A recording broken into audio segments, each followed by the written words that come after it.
Hi guys, this is Renavi George from RVG Maths and Talents. Welcome all of you. Let us start the next class, Applied Maths, Class 11, Sets and Relations, Part 2. See here in this lesson, we are studying kinds of sets. That means different types of sets. The first one is empty set. Second one is singleton set. Next is finite sets. The next is infinite sets. Let us see what is empty set. A set which does not contain any element is called empty set.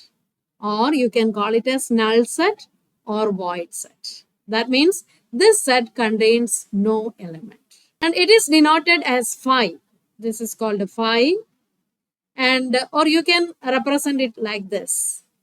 A curly bracket like this. Let us see examples of empty set. If you consider the natural numbers, which is less than 1, x is a natural number and x is less than 1, then can you find a number like that? Then you can say a equal to an empty set because least natural number is 1 and a natural number less than 1 cannot be found. Let B be the set of all x such that x square equal to 9 and x is an even integer. Then can you find out what is B? X square equal to 9 means x equal to plus or minus 3. But x is an even integer is the condition here. But we got x is equal to plus or minus 3. That means B equal to empty set or you can call it as B equal to 5. Okay, that are examples of this empty sets. Then you can find more examples. So just try for that. Next type of set, that is singleton set. That means a set that contains only one element is called a singleton set. Or you can call it as unit set also. That means in the set only one element is there. Let us see one example. A equal to set 0. That means 0 is the only element of A. That means this is a singleton set. B equal to set 1.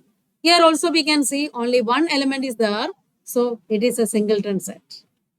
Let us consider another example. C equal to set of all x such that x is the capital of India. Then you can see the capital of India is New Delhi and so C contains only one element. So it's a singleton set. D equal to set of all x such that 3x minus 1 equal to 8. Then let us find out which are the elements of this set. 3x minus 1 equal to 8 means 3x equal to 9. So x equal to 9 upon 3, that is equal to 3. So here we get x is 3. D contains only one element 3.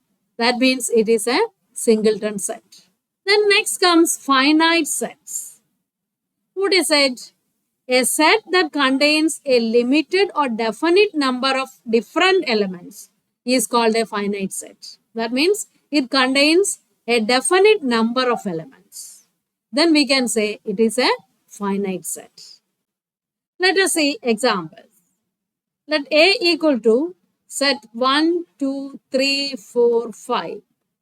See here A contains only 5 elements. So we can say it is a finite set. Then let us consider another example. S equal to set A, E, I, O, U. Here you can see this set contains only 5 elements. That means a definite number of elements are there. Then you can say it's a finite set. See, you consider another set D equal to set 1, 2, 3, 4, etc. up to 99. Here you can see this set contains 99 elements. Okay. That means it's a definite number of elements or a limited number of elements. So you can say this is also a finite set. See here we consider another set M equal to set of all x such that x is a month of a year. Then you can see x can take the values here January, February, March, etc. And we know it contains 12 elements. So this is also a finite set. empty set is also considered as a finite set. Then next type of set is infinite sets. A set that contains unlimited number of different elements is called an infinite set. Or a set which is not finite is called infinite set. See, for example, the set of all natural numbers n, and we know it contains infinite number of elements. So it is an infinite set. Then if you consider set of all integers, that also contains infinite number of elements, so it is an infinite set. Set of all rational numbers is another example. Then if you write another example, A equal to set 2, 4, 6, etc. See here you can see it is all even numbers. It continues like this and you can see it's an infinite set. Suppose B equal to set of all x such that x is prime. Then you can see this also an infinite set. Okay. Then if you consider the number of points in this line segment, that also an infinite set. Is it? Then let us see what is cardinal number. The number of different elements of a finite set A is called the cardinal number or order of A. That means n of A or order of A is called the cardinal number of the set A, and it represents the number of different elements in that set. See, for example, S equal to set AEIOU. Here you can see number of S or order of S equal to 5. Okay. Let A be the set of letters in the word school. Then what is A? A equal to S, C, H, O, L. You don't have to repeat this O. So here the number of elements is 5. So number of A or order of A is 5. Let A equal to set of all x. X is prime factor of 60. Then what is A? Prime factors of 60 is 2, 3, then 5. You can see 2, 3 and 5 are the prime factors of 60. That means number of A or order of A is 3 here. Here you can see the cardinal number of the empty set is 0. The number of elements is 0. Is it? Cardinal number of singleton set, what is it? That is 1. And cardinal number of an infinite set is not defined here. We define cardinal number as the number of elements in a finite set. Is it? Then let us just discuss some standard sets of numbers. See, set of all natural numbers.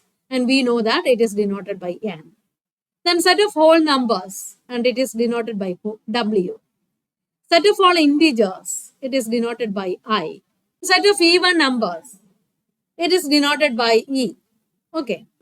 And set of odd numbers, usually we denote it as O. Then rational numbers, we denote it by Q. Okay. Then real numbers, it is denoted by the letter R. And irrational numbers, it is denoted by T, the set of all irrational numbers. And positive rational numbers is denoted by Q plus, and positive real numbers usually denote as R plus. Okay. I think all of you have understood this. If you have any doubt, you can ask in the comment section. Then thank you for watching. Let us see in the next class.